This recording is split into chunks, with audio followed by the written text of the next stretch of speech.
ಮಾಧ್ಯಮ ಅನ್ನೋದು ತುಂಬ ಒಂದು ಜವಾಬ್ದಾರಿಯಿಂದ ಇರುವಂಥ ಒಂದು ದೇಶದಲ್ಲಿ, ನಮ್ಮ ಸಂವಿಧಾನದಲ್ಲಿ, ಸಮಾಜದಲ್ಲಿ ಒಂದು ಬಹುಮುಖ್ಯವಾದಂಥ ಒಂದು ಅಂಗ. ತುಂಬ ಜವಾಬ್ದಾರಿಗಳಿರುತ್ತೆ ನಿಮಗೆ.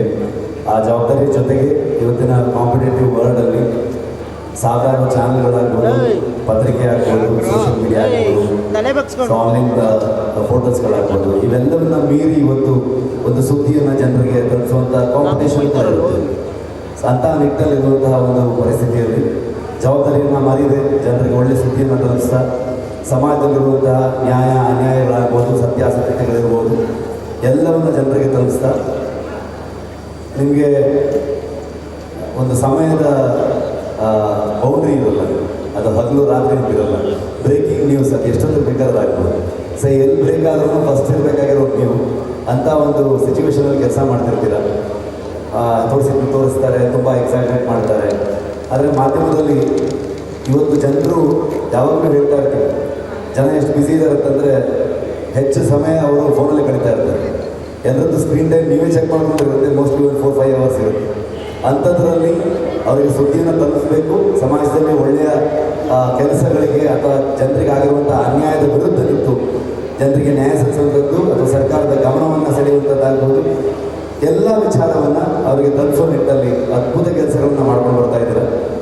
ಸೊ ಅಂಥ ಮಾಧ್ಯಮದವರಿಗೆ ಹೇಳಕೊಂಡ್ರೆ ಇನ್ನೂ ತುಂಬ ದೊಡ್ಡ ಲಿಸ್ಟ್ ಇದೆ. ಅಂಥ ಮಾಧ್ಯಮದವರಿಗೆ TNIT ಅವರು ಇಡೀ ಸೌತ್ ಇಂಡಿಯಾದಲ್ಲಿರುವಂಥ ಎಲ್ಲ ಮಾಧ್ಯಮದವರಿಗೆ ಒಂದು ಪ್ರಶಸ್ತಿಯ ಪ್ರದಾನ ಮಾಡುವಂಥ ಒಂದು ಸಮಾರಂಭವನ್ನು ಅಂದ್ಕೊಂಡಿದ್ದಾರೆ. ಮೊದಲಾಗಿ ಅವರಿಗೆ ನಮ್ಮ ಬೆಸ್ಟ್ ವಿಶಸ್ಗಳನ್ನು ತಿಳಿಸ್ತೀನಿ. ಒಂದು ಅದ್ಭುತ ಕಾರ್ಯಕ್ರಮ. ಈ ಕಾರ್ಯಕ್ರಮಕ್ಕೆ ನಾನು ಬರ್ತೀನಿ ಅಂತ ಕಮಿಟ್ ಆಗಿರಲಿಲ್ಲ, ಬರೋಕ್ಕಾಗಲ್ಲ ಅಂತ ಹೇಳಿದ್ದೆ. ಯಾಕಂದರೆ ಇದೇ ಸಮಯಕ್ಕೆ ನಾನು ಇನ್ನೊಂದು ಕಾರ್ಯಕ್ರಮ ಒಪ್ಕೊಂಡಿದ್ದೆ. ಸೊ ಮತ್ತೆ ಒಂದಷ್ಟು ಜನ ಸ್ನೇಹಿತರು ಕೇಳಿದ್ರು, ಇಲ್ಲ ಒಂದು 5 ನಿಮಿಷ ಈಗ ಬಂದೋಗಿ ಅಂತ ಅಂದ್ಕೊಂಡು. ನಾನು ಬಿಡುವಿಲ್ಲ ಅಂತಂದರೆ ಯಾಕೆ ಬಂದೆ ಅಂತಂದರೆ, ನನ್ನ ಜೀವನದಲ್ಲಿ ಮಾಧ್ಯಮ ಮತ್ತು ನನ್ನ ಸುಮಾರು ಜನ ಮಾಧ್ಯಮದ ಸ್ನೇಹಿತರುಗಳು, ಇದು ನಾನು ಇಂಡಸ್ಟ್ರಿಗೆ ಬಂದಾಗಿಂದ ನನ್ನ ರಿಕ್ಕಿ ಸಿನಿಮಾದಿಂದ ಶುರುವಾಗಿ ಇವತ್ತಿನವರೆಗೆ ಜರ್ನಿಯಲ್ಲಿ ನಮ್ಮೆಲ್ಲ ಸಿನಿಮಾವನ್ನು ಜನರು ತಲುಪಿಸೋದ್ರಲ್ಲಿ ನಿಮ್ಮ ಒಂದು ಸಹಾಯ ಆಗ್ಬೋದು, ಬೆಂಬಲ ಆಗ್ಬೋದು, ತುಂಬ ದೊಡ್ಡದಾಗಿದೆ. ಹಾಗಾಗಿ ನಿಮಗೆ ನಾನು ಕೃತಜ್ಞತೆಯಿಂದ ಇದ್ದೀನಿ, ಒಂದು ಋಣ ಇದೆ ನನಗೆ. ಹಾಗಾಗಿ ನನಗೆ ಮಾಧ್ಯಮದವರು ಒಂದು ಕಾರ್ಯಕ್ರಮ ಅಂದ ತಕ್ಷಣ ಒಂದು 5 ನಿಮಿಷ 10 ನಿಮಿಷ ಒಂದು ಹೋಗಿ ಬರಬೇಕು ಅಂತ ಅಂದ್ಕೊಂಡು ನನ್ನ ಟೀಮ್ ಜೊತೆಗೂ ನಾನು ಇದನ್ನು ಹೇಳ್ತಾ ಇದ್ದೆ. ಹೇಗಾದರೂ ಮಾಡಿ ಟೈಮ್ ಆಗುತ್ತೆ ನೋಡಿ ಒಂದು ಹೋಗಿ ಬರೋಣ ಅಂತ ಅಂದ್ಕೊಂಡು ಬಂದು ನನಗೆ ಬರುವಂಥ ಒಂದು ಅವಕಾಶ ಸಿಕ್ತು. ಪಾರ್ಟಿಸಿಪೇಟ್ ಮಾಡಿರುವಂಥ ಎಲ್ರಿಗೂ ಆಲ್ ದ ಬೆಸ್ಟ್. ಅದರಲ್ಲೂ ನನ್ನೊಂದು ಸ್ವಲ್ಪ ಎಕ್ಸ್ಟ್ರಾ ಇದಿರುತ್ತೆ, ಕನ್ನಡದ ಮಾಧ್ಯಮದವ್ರಿಗೂ ಸ್ವಲ್ಪ ಜಾಸ್ತಿ ಪ್ರಶಸ್ತಿ ಬರುತ್ತೆ. ಅಂದರೆ ಫಸ್ಟ್ ಪ್ರೈಸು ನ್ಯೂಸ್ ಫಸ್ಟ್ ಅವ್ರಿಗೆ ಕೊಡೋ ಥರದೊಂದು ಅಪರ್ಚುನಿಟಿ ಸಿಕ್ತು ನನಗೆ.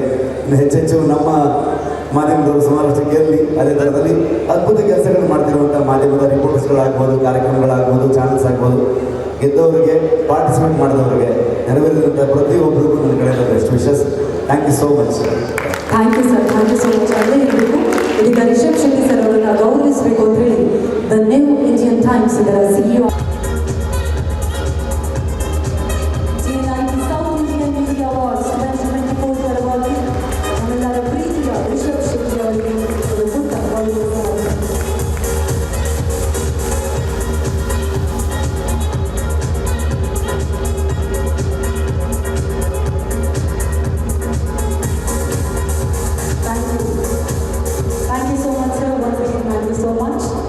ಇದೀಗ ಮುಂದಿನ ಪ್ರಶಸ್ತಿಯನ್ನು ನೀಡುವುದಕ್ಕೆ ನಮ್ಮ ಮತ್ತಿಬ್ಬರು ಮುಖ್ಯ ಅತಿಥಿಗಳನ್ನು ಆಹ್ವಾನಿಸುವಂತಹ ಸಮಯ.